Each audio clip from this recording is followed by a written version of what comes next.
Hello, and welcome to the Dallas Songwriter Spotlight. I'm Barbara McMilln, and our spotlight tonight is on Keith Dodson. Keith is living the dream in retirement in beautiful Carrollton, Texas. He retired from Raytheon as an engineer to devote his time to songwriting. Besides being a DSA member and director, he is also involved in Acoustic Fridays in Louisville and attends the Carrollton Bluegrass Group monthly. And now, in the Dallas Songwriter Spotlight is the DSA 2023 Song of the Year winner, Keith Dodson. Oh, thanks, Barbie. Thank you so much. Well, thank you so much, Keith, for being here tonight. How's your day been? Day's been really good, thank you. Well, great. So could you get us started with a couple of songs? Sure, we can do that. This is called Make 'Em Proud, the Tornado Song. I called it Make 'Em Proud, but most people know it as the Tornado Songs. It was early afternoon with a dark and cloudy sky south of Hugo, Oklahoma, in the middle of July. Benny Scott was staring at a red spot on his screen with purple in the center.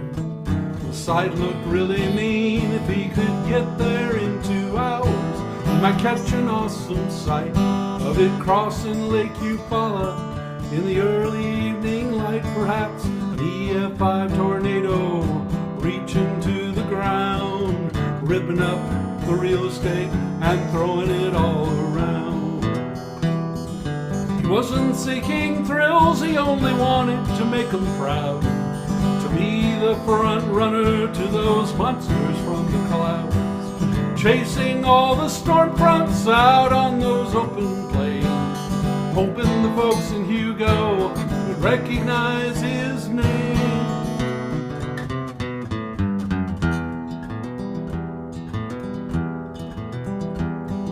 The middle child of 3, but he never seemed to clear the bar he felt his family held up so high and dear.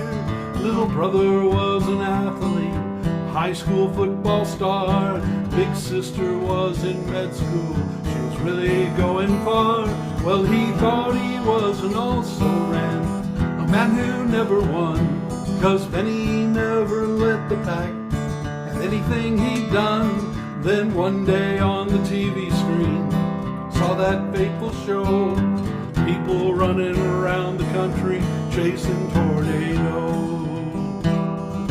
He wasn't chasing thrills, he only wanted to make them proud, to be the front runner to those monsters from the clouds, chasing all the storm fronts out on those open plains, hoping the folks in Hugo would recognize his name.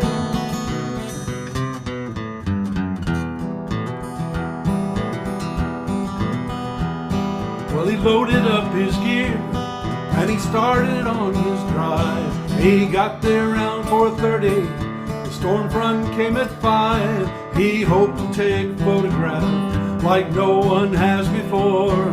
He barely had his tripod set, the wind began to roar. 30,000 feet of thunderheads were building to the sky, and then he saw the funnel from the corner of his eye. He focused on his prey, he never looked around. He didn't see the billboard that was ripped out of the ground. Now the tempest was spectacular as it danced about. Benny never saw it, 'cause he was bleeding out. The remnants of that billboard had struck him in the head. Benny Scott lay on that Oklahoma prairie bed.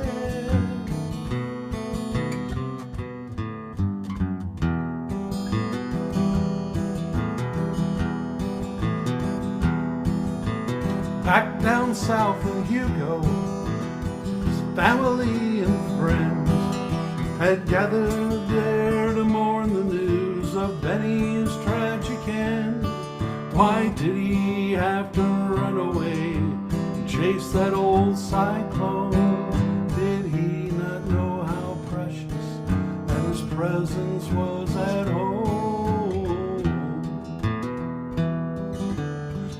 wasn't seeking thrills, he only wanted to make 'em proud, to be the front runner to those monsters from the clouds.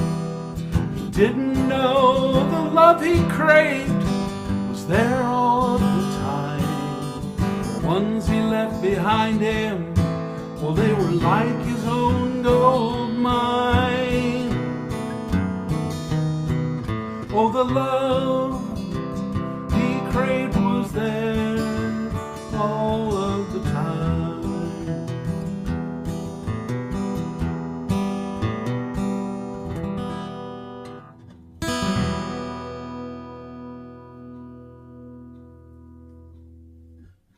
So did you live in Oklahoma at one time? Never have, but my family is from the Sherman, Texas area, so we were just across the Red River from Oklahoma.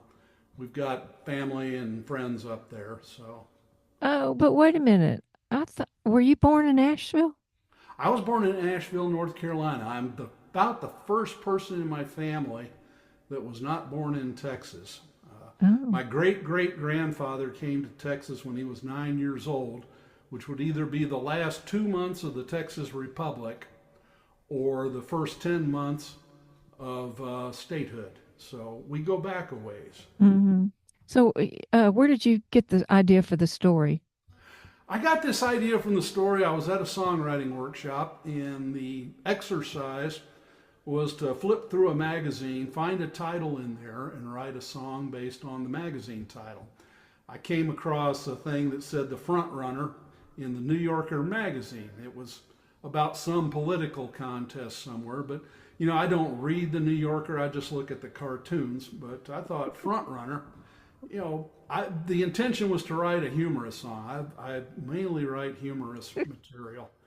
And I thought, I can take a play on words there, and front, there's a storm front, and runner. And then I thought of these people I'd seen on the Discovery Channel, I guess, chasing tornadoes. I thought I can do a funny song there. So I started writing, and I came up with a story, and ended up killing the character off, and threw a cheesy ending on the end. About how everybody was so sad, and I played it at the little open mic there to polite applause, and I just threw it on the shelf for a year. And one day I just thought, there's got to be something good in that song. And so finally I figured it out. It shouldn't be a song about a guy chasing tornadoes. It should be about why the guy is chasing tornadoes in the first place. I came up with the second verse there and kind of bringing middle child syndrome into it. He was a normal guy, but I guess because his brother and sister were so successful, he felt, inadequate. So he had to do something. Felt And compelled to chase tornadoes because he lived in Oklahoma and there were a lot of tornadoes. that's the heart of Tornado Alley, Hmm. right up there along US 69. So did you, as a kid, uh, did you go? So when you were born in Asheville, when Right. did you move back down to Sherman? Uh, we moved back. Well, my dad was on a 30-year road trip with his company. We went from Asheville, North Carolina, to Sioux City, Iowa, to Memphis, Tennessee, to Peoria, Illinois. They sent him wherever they had an operation that wasn't making money and he could make them profitable again. He was kind of their chief troubleshooter. He Mm. was in the feed and grain milling business, and ended up his final assignment managing a dog food plant, which was ironic because we never had a dog.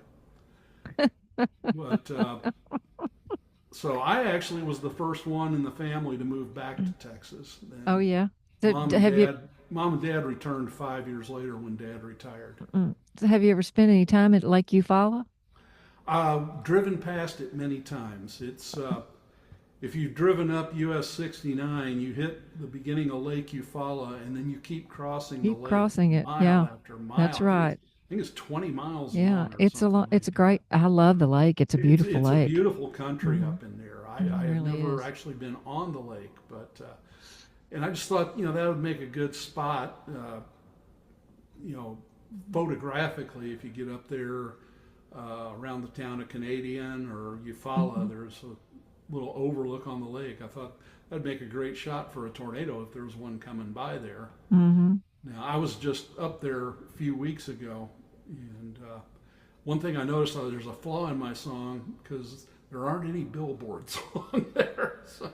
Oh, okay. Well, But I there think might have been poetic license, and maybe in the past there might have been. Yeah. Well, give us another song. We'll talk a little bit more. All I don't right. want to get too wordy here in the middle. We'll lose our audience. But Well, tell you what, since we're on the subject of my roots here, let's do a song set in my family home of Grayson County.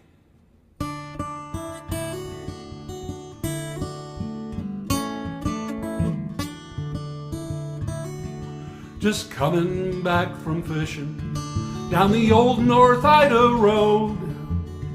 Grandpa said, do you see the tallest tree in that there grove? Around the bottom of that tree, there's an old wrought iron fence with the graves of 3 horse thieves hang there for that offense. Well, he didn't know their names, and he didn't know what year. The story is a remnant and the details are not clear. My dad doesn't remember where, but as a kid he'd seen the tree. He grew up with the story of the Grayson County Three. Were the Grayson County Three really different from you and me? Did he leave any loved ones behind? Was there a trial with a judge, or was it just a grudge with vigilante justice intertwined? Now I don't get back there often, I've never seen that tree. Guess that's just as well, 'cause it's on private property. But every now and then the thought occurs to me, can I dig up the whole story of the Grayson County Three? Were the Grayson County Three really different from you and me? Did they leave any loved ones behind? Was there a trial with a judge, or was it just a grudge with vigilante justice intertwined? Yeah, the Grayson County Three, they're on my mind.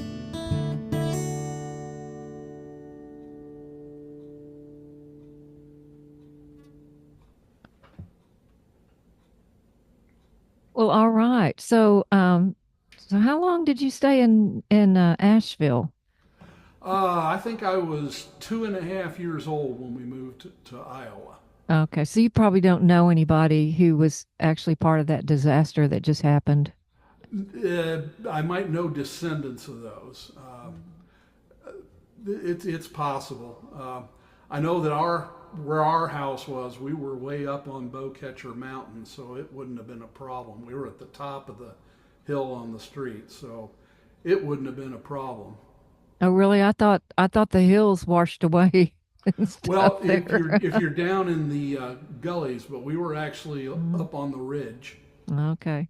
so I love Asheville. I mean, it's such a pretty little town, and it's such a disaster looking thing now. I'm so sorry for those it's a people. beautiful place. I know they've got a lot of trouble with meth and things like that going on in the area, Hmm. but it's still pretty. When we were there, even back then, if you were a local, you didn't bother going out to eat in the fall because of all the tourists up on the Blue Ridge Parkway. Oh, And particularly on Saturday night when the stock car races were on, it was impossible to get around. Plus, the only way to get from one side of Asheville to the other was through the 2-lane Bowcatcher Tunnel. When they moved Interstate 40 through, they blasted a big chunk out of Bowcatcher Mountain, so you don't have to go through the tunnel anymore. So you recently went back to was it high school or college reunion? High school reunion just a And couple so of that weeks was in ago. Illinois, Peoria. Peoria, Illinois. Is that a flat farmland area? Mostly flat Uh-huh. farmland.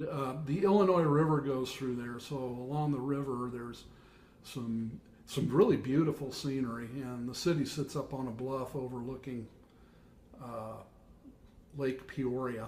Oh, well, that's nice. It's in fact Teddy Roosevelt.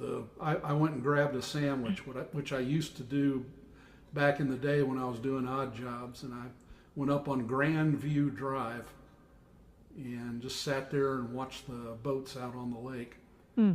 And really beautiful. So, Teddy Roosevelt went down Grandview Drive back when he was president, and he says this has got to be the world's most beautiful drive. So the local AM radio station was WMBD. So Lincoln was not was born not too far from there. Is that correct? He was born closer to Springfield, a place called New Salem. Mm-hmm. And then he had a law How, practice in Springfield, and he's buried in Springfield. Springfield. And how far is that from Peoria? Oh, that's about 70, 80 miles south. Okay. All right. Yeah. I've been through that area, but I don't think I wasn't in Peoria. I don't believe. I If you're came going down up from I-55, you'd go through Bloomington, which is about 30 miles yeah. east of there. There's a spur that cuts off at Lincoln, Illinois, and goes up and hits I-74 just east of Peoria in a place called Morton. I was going to Wisconsin. Oh, So yeah. yeah, coming up through there. So so what was your high school reunion like? Did you recognize anybody? I recognized very few people. I Mm. recognized names, and there were some people I had a great time there with that I don't remember them at all. I need to pull out my high school yearbook. We've changed a little bit in 45 years. Yeah, no, And I don't recognize anybody when I go back to the reunions and stuff. what was really kind of neat was I sat and had great conversations with people that never would have given me the time of day back in school. Mm-hmm. Yeah, it's funny how that is, isn't it? Oh, yeah. Well, what you got another song for us? Sure. Let's see. This is probably the first song I ever wrote all on my own. I wanted to kind of pour out my soul and reach out to the human condition, so I wrote about barbecue. All around this great big world, we all love barbecue. In every land a different style, let's just name a few. Now the Germans grill their bratwurst, Virginians smoke their ham. In Canada they roast wild game, while Greeks kebab their lamb. A shrimp on the Barbie in the land down under. And here in Texas brisket just fills our hearts with wonder. But in the District of Columbia, prepare your knife and fork, 'cause in our nation's capital, they specialize in pork. Well, let's all go down to the D.C. joint, where the Congress gathers and pork is the point. A tasty little tidbit couldn't get much near. The secret of the flavors in the smoke and mirrors. The elephants love it, the donkeys too. Yeah, they all want a great big piece of pork to chew. And when the Washingtonians enjoy their barbecue, pork is the point. Now a gentleman from Ohio wants to build a dam. He grabs a great big pork chop and he shares with Senator Sam. The rep from Alaska needs a new bridge. It's just a little pork loin she pulls out of the fridge. And the senator wants a stadium in sunny Tennessee. Well, these short ribs have no backbone, and neither does he. Well, let's all go down to the DC joint where the Congress gathers and pork is the point. A tasty little tidbit doesn't get much nearer. The secret of the flavors in the smoke and mirrors. The elephants love it, the donkeys too. Yeah, they all want a great big piece of pork to chew. And when the Washingtonians enjoy their barbecue, pork is the point. Now this obsession with the pig must be some psychosis. All we can do is hope and pray they all get trichinosis. Well, let's all go down to the DC joint where the Congress gathers and pork is the point. A tasty little tidbit couldn't get much nearer. The secret of the flavors in the smoke and mirrors. The elephants love it, the donkeys too. Yeah, they all want a great big piece of pork to chew. And when the Washingtonians enjoy their barbecue, pork is the point. Yes, sir. Pork is the point. Let's save our bacon. Pork is the point.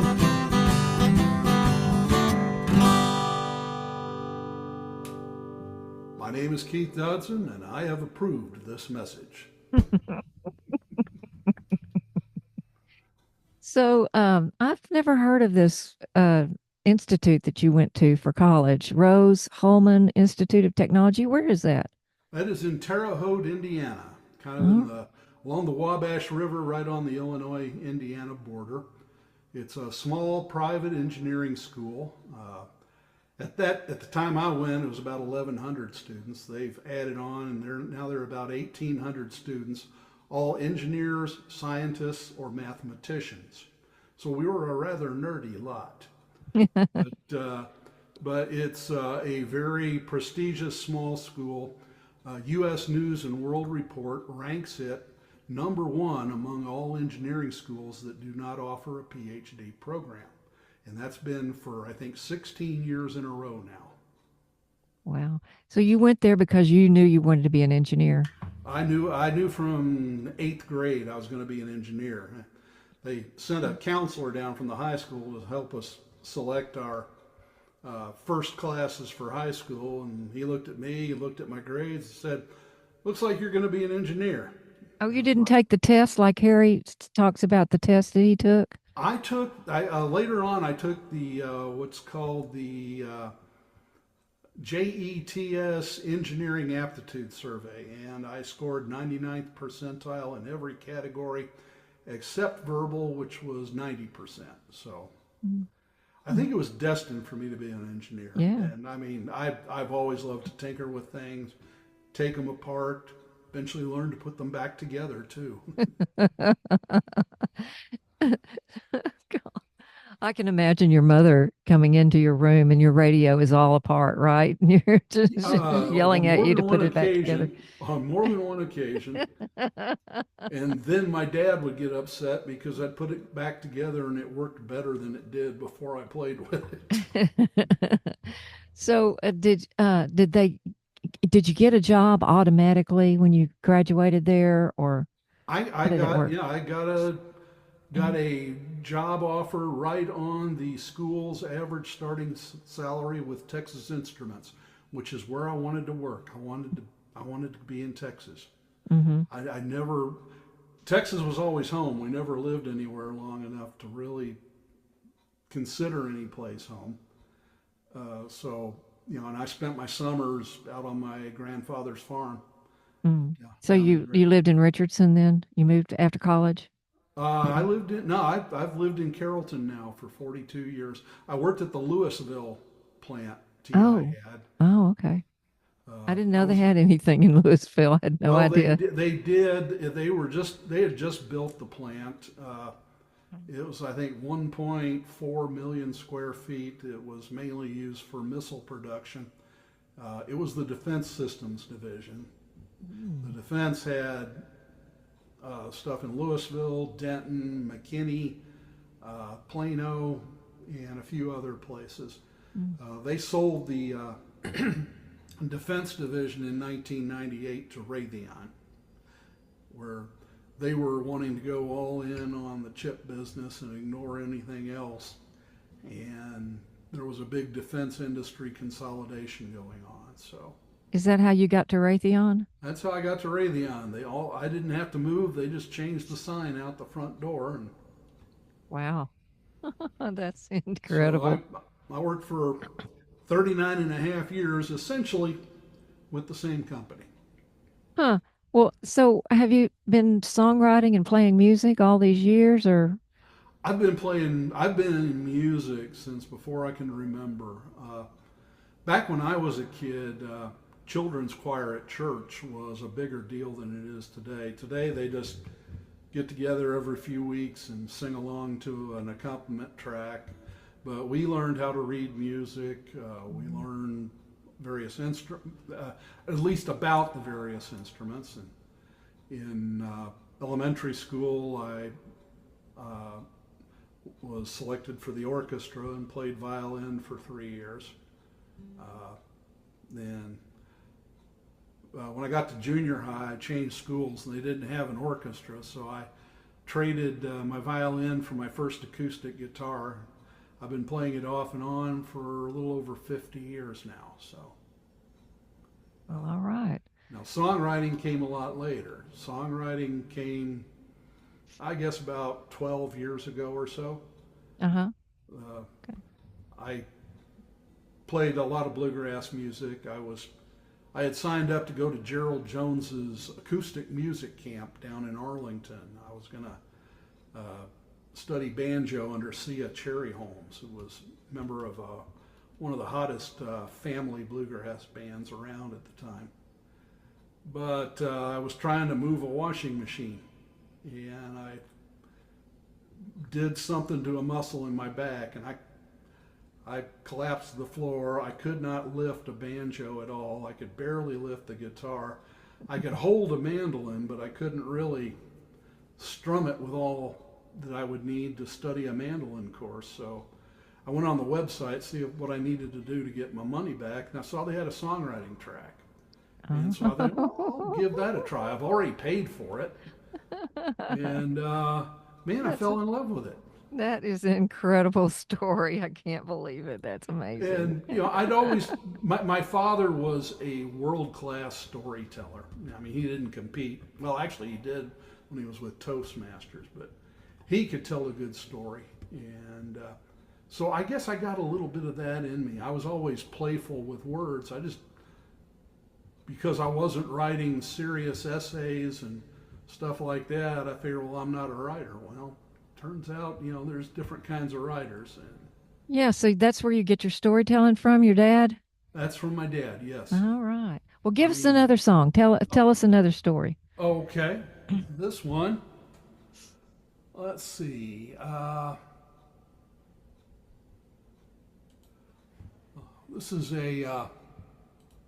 This is a love song, and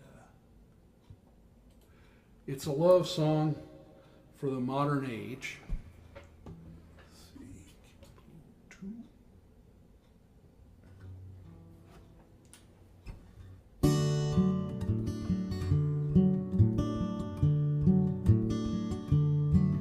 One day I launched my browser, pure knowledge to acquire. An image came up on my screen, set my heart on fire. And she smiled at me with big brown eyes, too lovely to describe.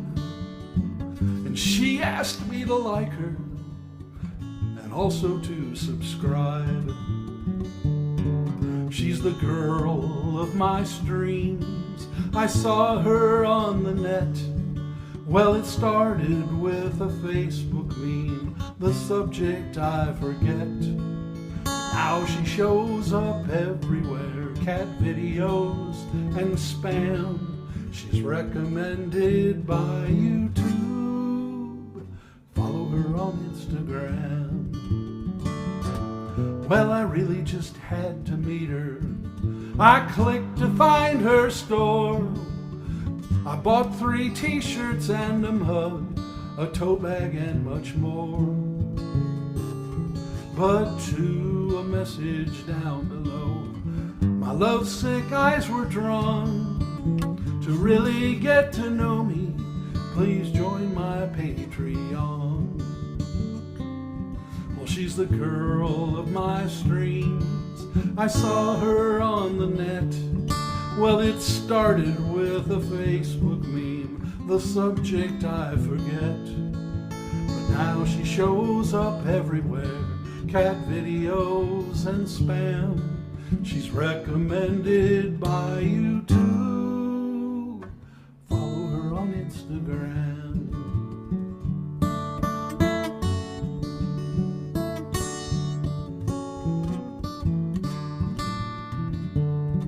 Well, I finally got to know her. I'm happy to report her page tells all about her and her levels of support.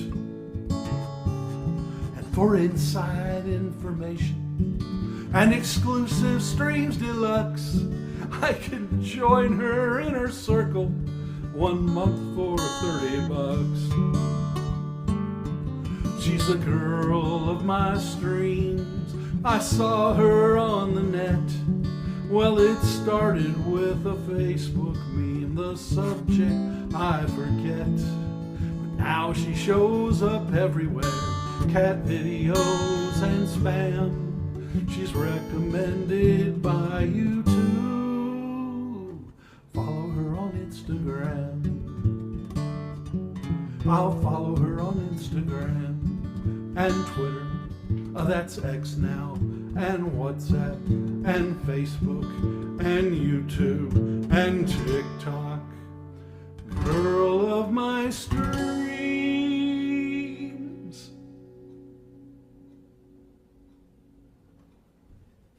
I love that song. That's so funny and very, very original. So, do you have songwriters that have influenced you in your writing, or? Well, a lot.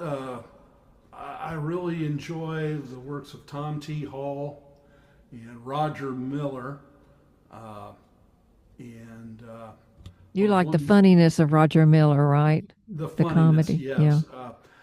Yeah, there's other writers that are really good. I wish I could play as well as they do.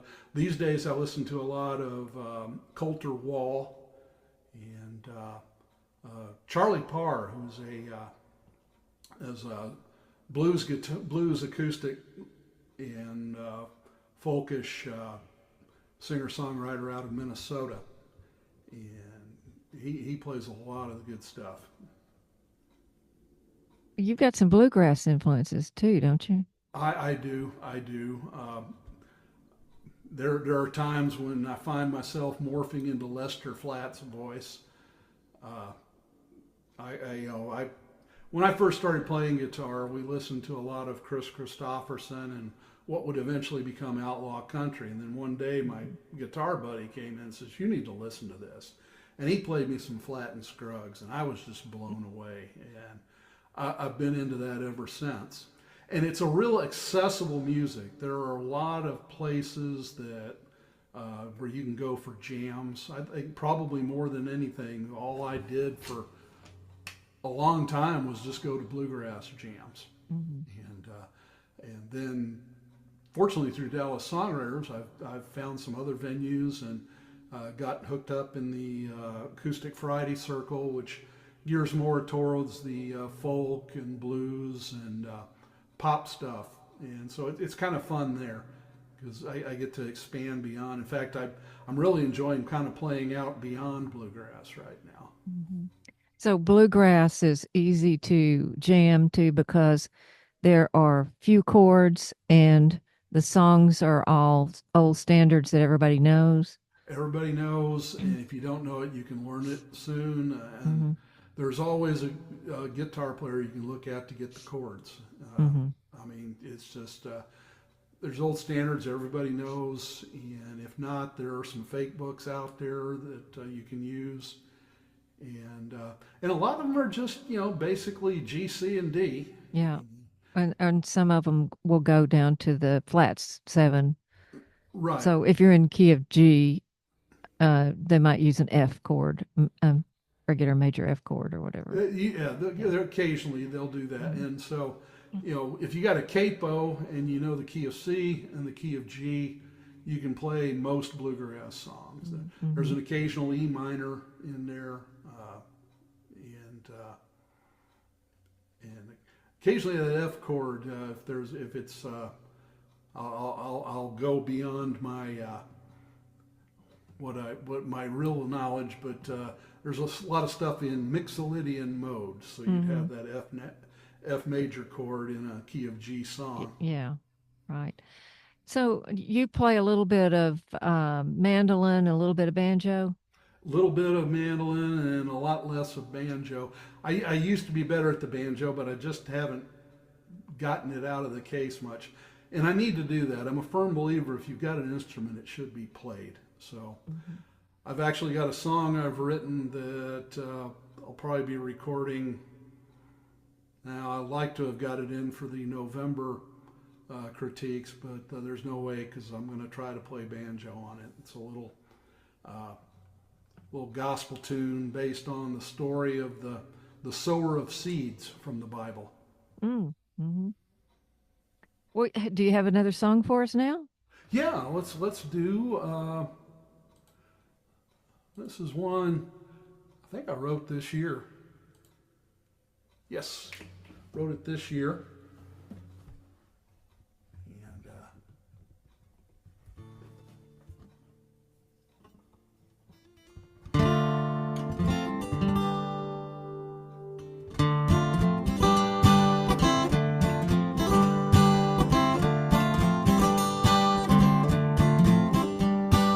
She stood there on the beach, her eyes were focused out to sea.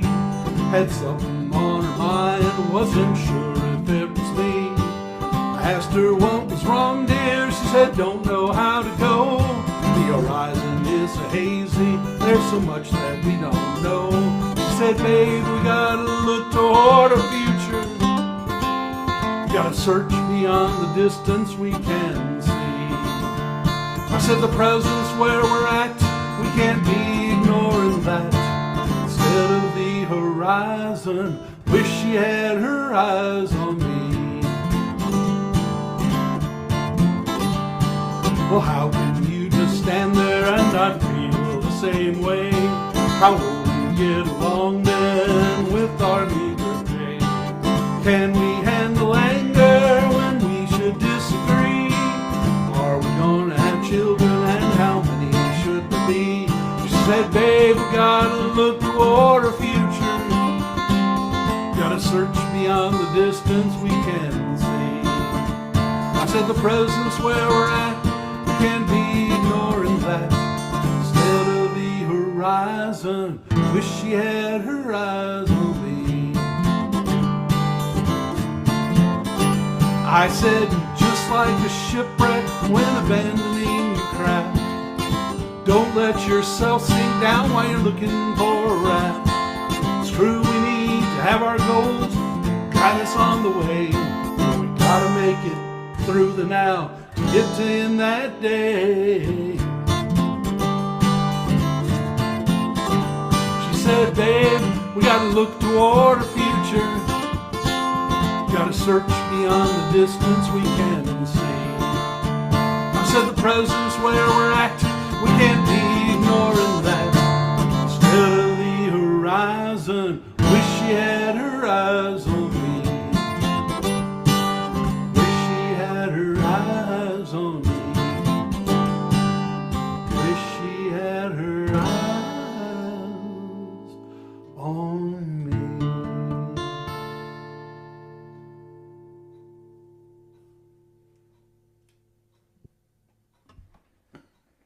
I think that's a clever rhyme. Horizon with her eyes on. That was actually a songwriter challenge prompt from the acoustic Tuesday group, or Acoustic Friday group in Louisville. The prompt was Horizons, and I was trying to think, the only thing I could think of that rhymed with Horizon was Verizon. I said, well, No. I don't really want to do that. A commercial. Well, but I love playing with words, and suddenly I came up with that Horizon and Her Eyes On, and that's the whole song came out of that. Came out that whole image, the horizon and her eyes on. Where are her eyes? So it sounds like that your writing process mostly starts from the lyric. Is that true? Right. It starts from the lyric. I occasionally will get a groove and I'll come up with a song for it. I've actually got a song where I've got one verse written that came from the bumps in the road on US 75 coming from Sherman to Dallas, and it just had this kind of groove to it before they finally repaired it. And I came up all I come up with was a verse, and it unfortunately the way the song is, the protagonist is kind of rude, and I'm not really a rude fellow, so it's hard for me to write that. Well, you can always keep that same groove and melody and change the story. I could do that. I could do that. You can change it. You can do that easily. So, how did you find out about DSA?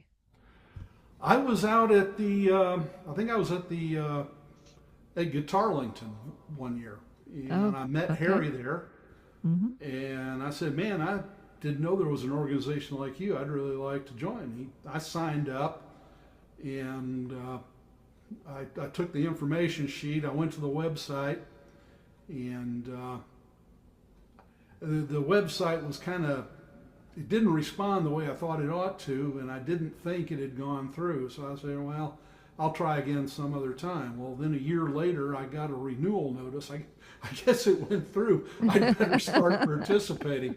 So I went to my very first non-class oriented open mic down at Dunn Brothers. And I sang Pork is the Point there, and I may have sung The Front Runner, and I sang what I'm going to sing next, which is the song that won the 2023 Song of the Year with the Dallas Songwriters Members Song Contest. All right, so we're about to hear Rattlesnake Rita, huh? Rattlesnake Rita. Okay, that's great. And I remember I sang it.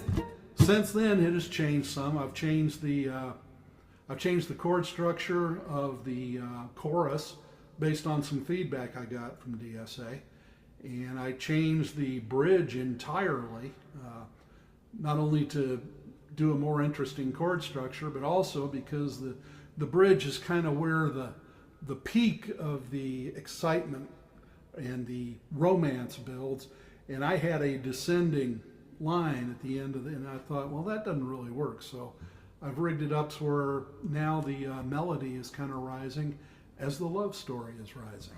Smart man. That's called prosody. So I don't even think the bridge was in it when I first played it for DSA, but after I played, I think you were there and you asked me, are you a member? I said, yeah, but I haven't participated yet. So anyway, this is the 2023 Song of the Year, Rattlesnake Rita.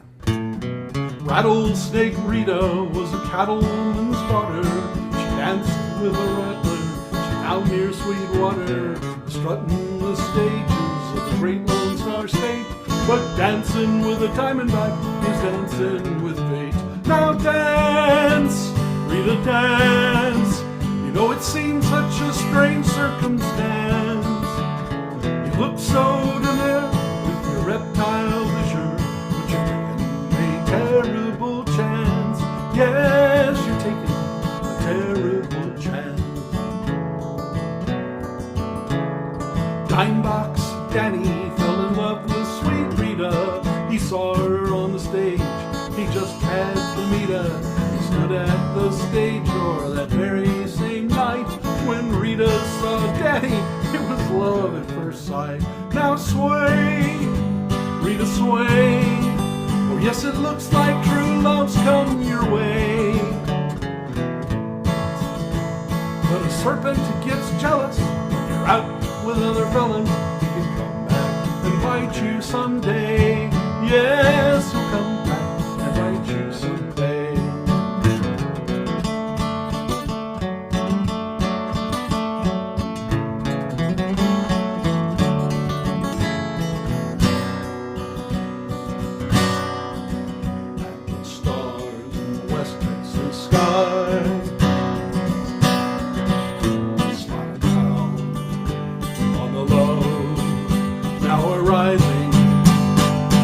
Like a new butterfly.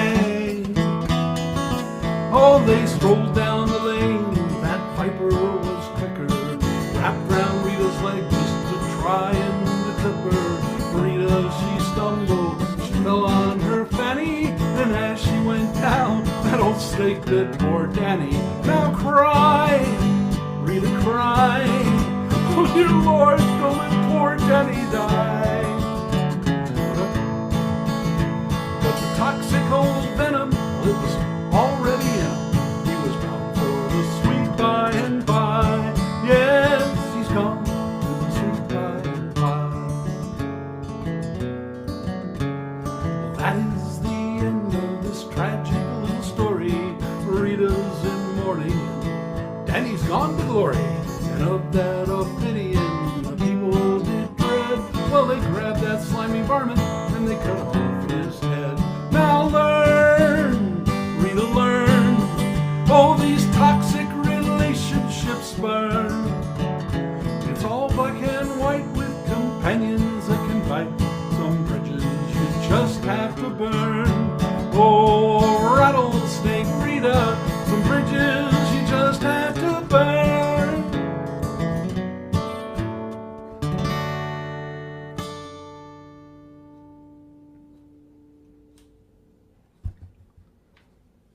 All right, that's a good probably song. my most requested song. Yeah, and it's definitely a good song. We like that song, and it, deserved to win Song of the Year last year. Thank you, thank you. So, we're talking about you finding us at the guitar show in Arlington. Were you part of the guitar show last weekend in Mesquite? I was there toward the end. I was Sunday afternoon shift. It was kind of.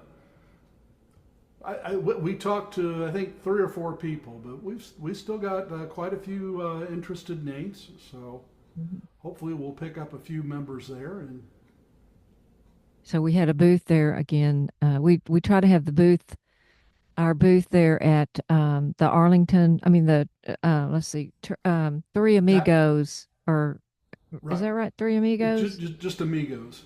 Okay, Amigos guitar shows in the fall, and then the Dallas guitar show in the spring, and it's kind of fun, and everybody gets to look at all those guitars. Did you buy one? No, I didn't, but Mm. I was there. Michael sold one, and Jamie sold one. So Well, now there's a couple of guys that you made a statement like, if you have an instrument, you should it shouldn't just stay in the closet. You should be playing it. Those right. guys would be, how would they play their 40 guitars or whatever? I don't know. It's That'd be hard for them to do. I'd guess a different one every day.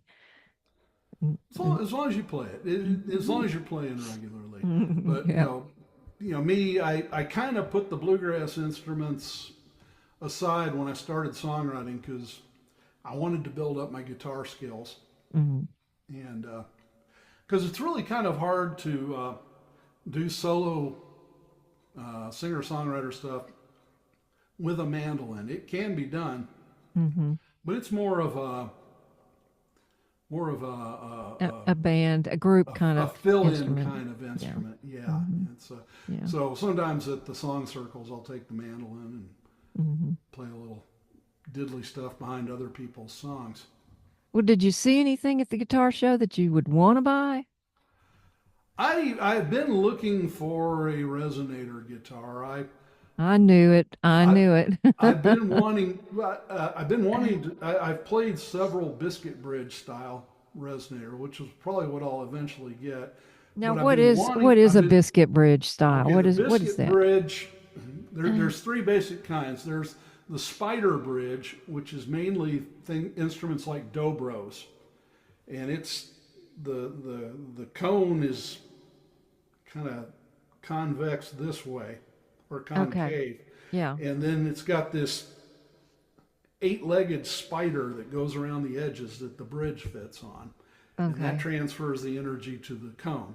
Oh, okay. Now the I know what you're biscuit talking bridge, the cone is upside down, and it's got a little flat, round piece of wood about the size, about looks like a biscuit, and then the saddle is put on there, and that resonates that way. Now there's another one called a tricone, which is supposed to have the sound of the biscuit bridge with the sustain of the spider bridge, and it's got a T-shaped bridge, and it's got three cones.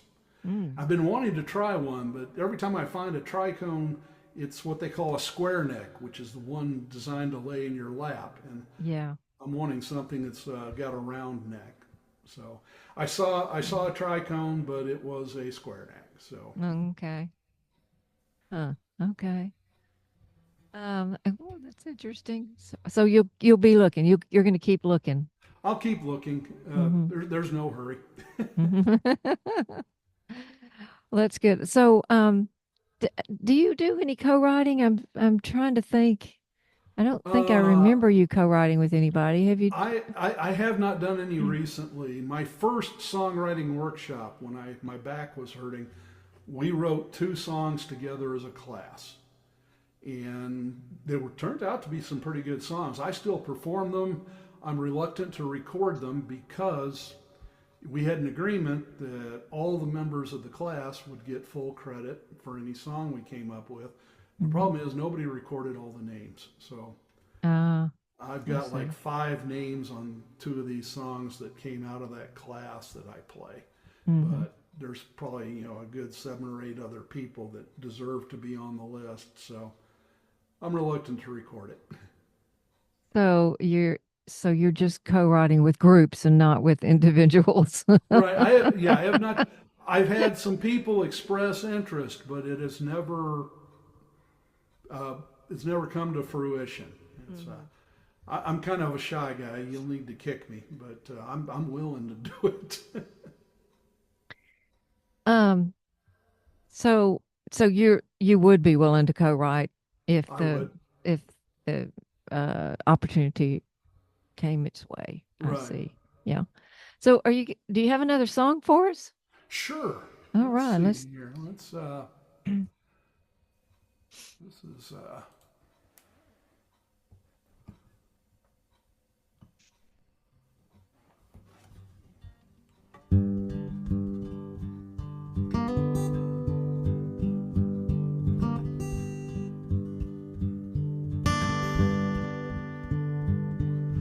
I gave my all to climbing up the ladder of success.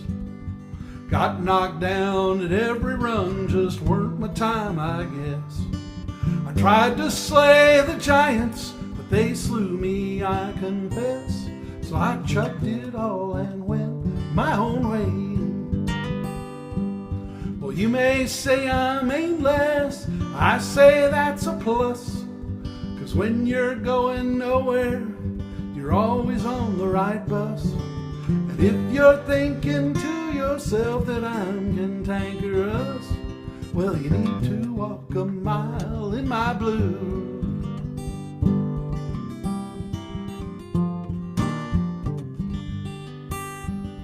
Gave my all to love with a girl that I once knew. She told me I had no idea what I was supposed to do.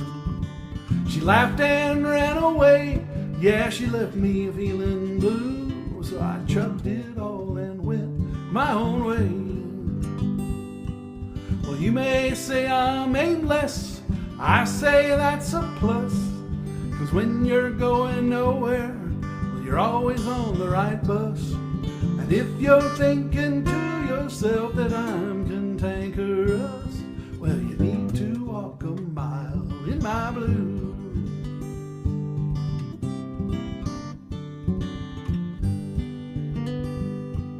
I gave my all to others, yeah, I tried to be a saint. Spent my days serving one and all without complaint. But I could not satisfy 'em, though I'd work till I would faint. I chucked it all and went my own way. Well, you may say I'm aimless, I say that's a plus. 'Cause when you're going nowhere, you're always on the right bus.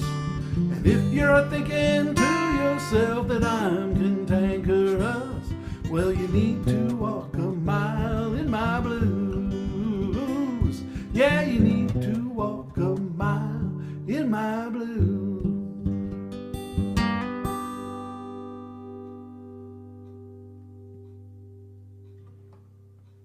So, if you do get a resonator guitar, are you going to learn to play one of your songs that you've already written on that guitar? Or are you going to write a new song on that guitar? Well, hopefully I'll do both. This song right here, I would prefer to record with a resonator guitar. Yeah, that's why I asked. I wondered if Yeah. you'd. And but I'd love to do some other writing, and Mhm. they're fun to play, real bluesy, and got a really kind of an earthy, and I really go for the primitive sound. I like simplicity. I try not to over orchestrate my recordings. It's always tempting when you've got 32 tracks available, and you seem like you're wasting something if you do just a guitar and a vocal track. But sometimes that's the best way to do it. Yeah, just you're a rootsy guy. Yeah. Well, do you have any advice that you might give somebody who would like to want to be a songwriter or want to improve their songwriting? Well, I just say what I try to do, and I think what I've learned is that rhythm and cadence are very important. Learn how to find out where the pulses are in the tune, and sometimes you might want to change your tune so that you're pulsing in the right spot, so that your important syllables are emphasized, and that you're consistent from one verse to another in your cadence, in the rhythm, and where you make your stresses, and then throwing in the rhymes. Now, I use rhyme very heavily. I've heard some people say never use a perfect rhyme. Well, I use a perfect rhyme, and sometimes I use that for humorous effect. If it's obvious I'm throwing a word in to make it rhyme. And so the words are important to me, which is surprising because when I'm listening to a song, I'm listening to the chord structure, I'm listening to the melody, I'm listening to the sound, and then I listen to the words. But when I write, I start with the words. It's kind of backwards to me.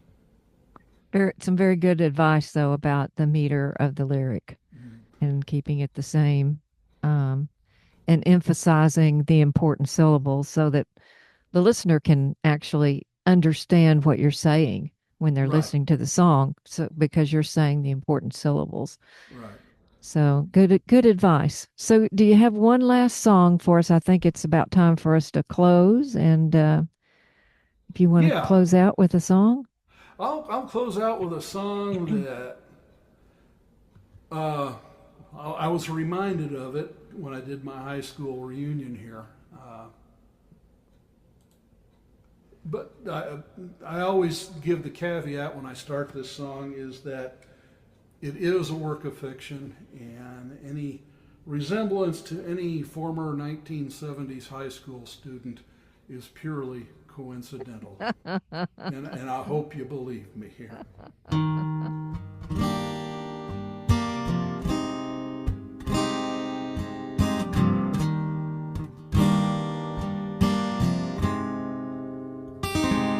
I can't believe it. She the girl of my dreams, may not be what she seems. Maybe she's lonely, maybe she's willing, maybe she's taken.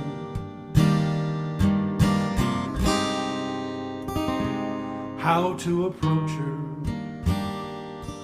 don't really know the right way. Here comes the panic, I never know what to say. Will she start laughing? Will she start running? Or just ignore me? So is no really so bad?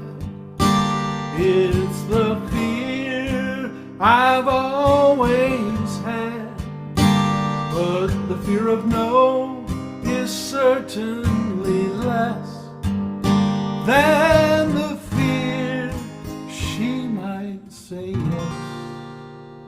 Then where would I be? Would I take it from there, or would I falter?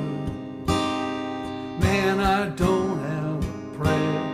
She'll find me boring, she'll find me awkward, or she'll just ghost me. So is it really so bad?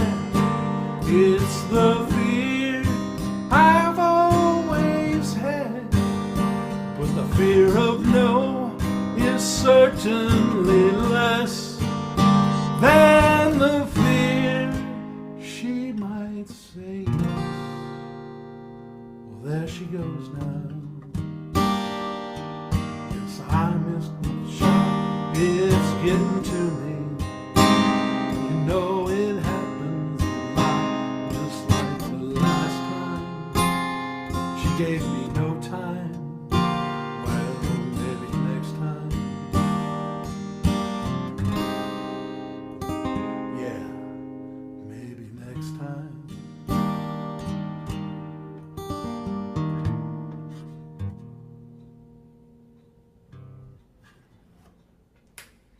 Thank you so much. What's the title of that song? Calling it Is No Really So Bad. It's the closest thing to a hook it's got. Well, thank you so much, Keith, for taking the time to be in the spotlight for Dallas Songwriters. And I'd like to thank the wizard, Harry Hewlett. Thanks, Harry. There he is. There he is. Just magically appeared over us. For his behind the scenes brains and technical expertise. So, Barbara, thank you for inviting me. This has been a real pleasure this evening. Well, my pleasure, Keith. I love to have you on in the spotlight. And thank you, viewers, for tuning into the Dallas Songwriters Spotlight with guest songwriter extraordinaire Keith Dodson. I'm Barbara McMillen. Good night, all, from Dallas and beautiful Carrollton, Texas.